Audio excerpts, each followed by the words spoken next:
So in this video I want to talk about quite an innovative method used in research, namely using Facebook groups for your research. I recently came across this peer-reviewed article that I will put the link to in the description, in which the authors, the researchers, used Facebook groups for their study. As I was quite surprised to see this, as I've never before heard of this idea of using Facebook groups in your research, and to be honest, I quite like this idea. I started to search for more articles or more studies, and I found another article. This time it was not a peer-reviewed article, it was published on Medium, and I will also link to it in the description. And in that article the author also described some of her experiences and insights after using this new, like I said, novel method of data collection for her study. So in this video I'll briefly go through each of these articles. I'll reflect on my thoughts about possible limitations and possible advantages of this method, and also I'll talk about how the authors themselves felt about this method and its possible limitations. So the first study, and the one that I found initially, the peer-reviewed article described this study. It was a study of a rare disease that some people have. So basically what the researchers did in that study, they were, at the time of conducting the study, they were members in several Facebook groups already, groups for people who have this disease. So they had joined these groups long before they decided to, or long before they started the study, and then for the purposes of the research they created a new group for people who have this experience, for people who have this disease, and they advertised within the existing groups, advertised for research participants for their study. The informed consent form was sent electronically. I think the participants were rewarded as well for their participation. So eventually a certain group of participants joined this newly created Facebook group, which was specifically for the purpose of the study. So what happened there was that the researchers regularly posted certain tasks, so to speak, so certain things they asked of their participants. So for example, they asked them to reflect on, to record their communications, their daily communications, make a note of who they talked to and how they talked, and generally some details of that communication.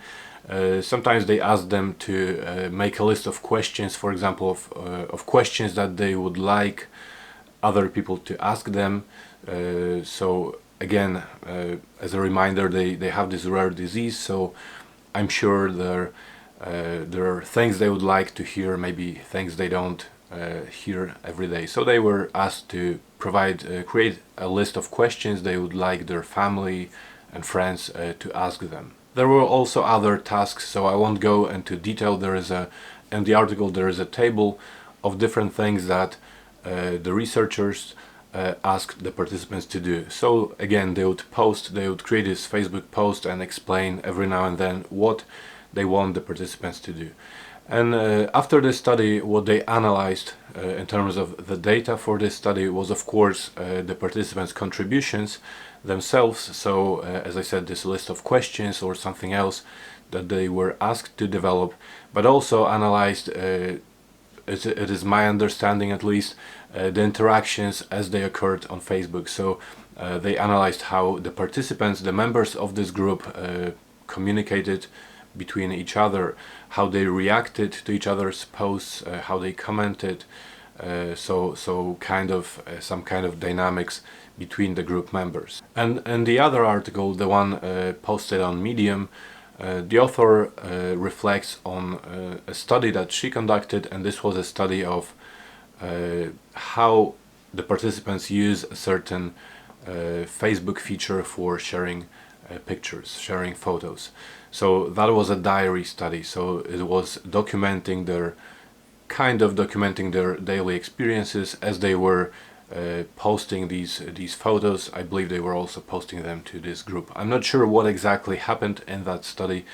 This article is not very detailed, but the main point is that it was a diary study. So in both articles, the authors reflected on their experiences, and they talked about both the advantages and the limitations of this method. So in the first one, the peer-reviewed article, the authors mentioned some limitations. They also made a list of recommendations, or in their own words, lessons learned from their study. So one of the limitations they faced were, of course, some participants' problems and lack of skill with technology, which affected the process of getting the informed consent form. They also mentioned that sometimes the participants were not aware of when the Facebook posts or announcements were being posted. They did not get notifications, so they couldn't keep track of it. So there was a slight problem with involvement. Plus, generally, some of the group members did not really feel like getting involved that much. That's the other thing. So even those who did want to get involved, some of them struggled with the issue of not knowing when something is being posted, when something is being required, but then some other participants simply did not really get involved in this study. The authors also mentioned the problem of analyzing the data, because as I said, they collected data from so many different sources. So they recommended that we try to minimize this or narrow, that data set, which completely makes sense to me, because that was the first thing that I thought when I read the article. I thought that it must be quite a messy process of analyzing the data when I read about all these different things that I wanted to analyze. And this issue of engagement was also mentioned by the author of the Medium article, not the peer-reviewed article. So the author also said that firstly it may be difficult to keep track of your participants and to make sure they are engaged in larger groups. That's one thing, so the group size is important. And the other concern was what I just mentioned in relation to the first article. So some people were just less engaged than the others, so they did not contribute as much, which of course may affect our data later on, and especially the phase of data analysis, because there may be lots of contributions from one member and not so many from the other. And importantly, what this author mentioned and the authors of the previously discussed article did not mention, which is in my opinion the main concern, was the concern of the participants being or not being anonymous in this study. So of course this is a big problem. You have a Facebook group, so you have Facebook, a platform where you are required to provide your real name.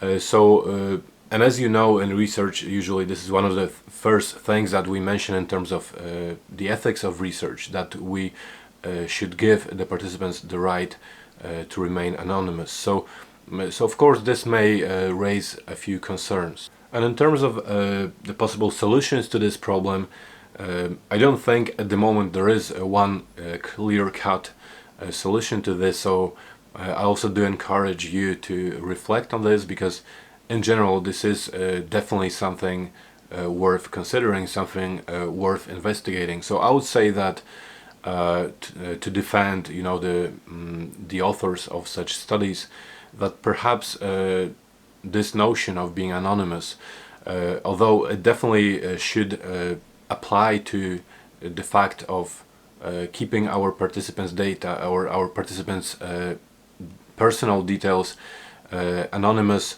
when publishing the results. So when you publish the results of that study about rare diseases, of course you don't have to publish their real names, but at the same time, at the stage of being researched, perhaps it's not such a big problem whether they are anonymous to each other or not, because you have other methods such as focus group discussions where the participants know each other. So I believe this is probably a matter of the informed consent form, the matter of research ethics, and explaining to the participants that they will not be anonymous among that group, but later, at the later stage, you will make sure that they are given some other names or numbers, so the readers who read the actual published article, they will not know who you are. So I believe this is a matter of saying that to the participants and then recruiting those who are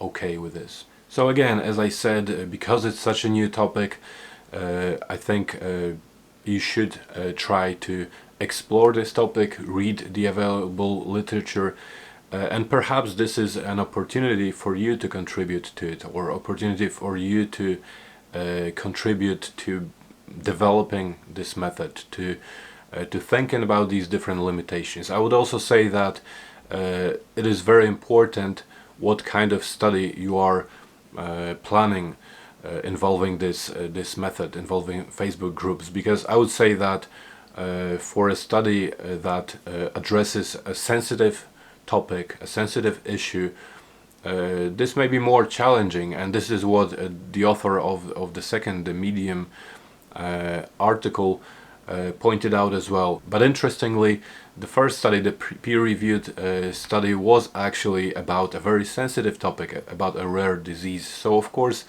this shows us that you can also achieve this, because sometimes in the cases where people struggle with some difficult experiences, or like here a rare disease, they actually want to be heard, they want to talk to other people. I have worked on data sets about other rare diseases, and one of the findings was that these people actually really wanted to communicate to other people who have similar experiences. So they were looking for platforms such as Facebook and other kind of online forums to communicate with others who they may exchange experiences with. So this just shows you that in some cases, even if it seems like a difficult, challenging context and research topic, in some cases this may be the opposite in terms of people willing or not willing to share their experiences. In the case of the second article, it was a little bit easier, I would say, because it was about sharing photos, sharing pictures. So the topic, of course, was not as difficult, as challenging as the other topic.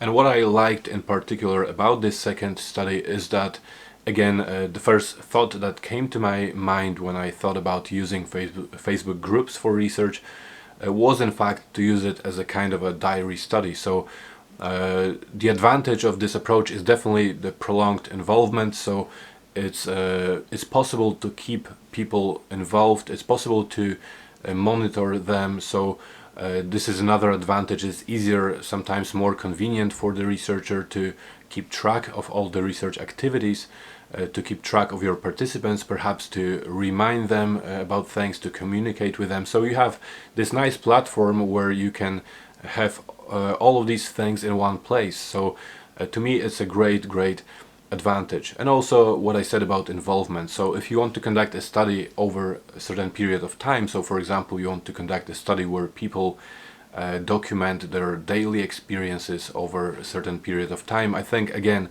this is a great platform to consider, simply because Facebook has become such an integral part of our lives, and many people are used to sharing things online, to sharing their photos, to sharing their thoughts and beliefs and experiences every day. So I think it's very important, simply because it may feel so natural to the participants. So you're not taking them out of their context, out of their comfort zone. You are asking them to do things they are used to be doing. So they are sharing, as I said, they may be on the bus and they are just sharing their thought quickly or something that happens. So I think this definitely is a single biggest advantage of this method. And the biggest disadvantage, as I said, at the moment, the biggest limitation to me is the problem of ensuring that your participants are anonymous.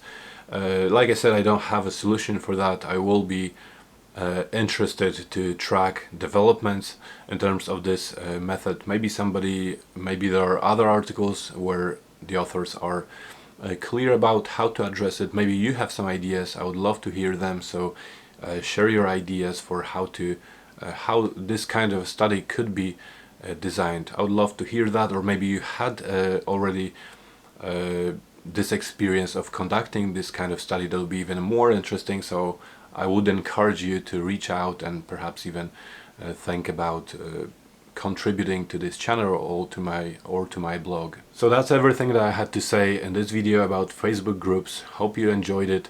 You probably did not learn as much as you usually do, but simply because I'm learning this new method too. So as I said, let's learn together. I do encourage you again to reach out and provide any insights that you may have about using Facebook groups as a research method.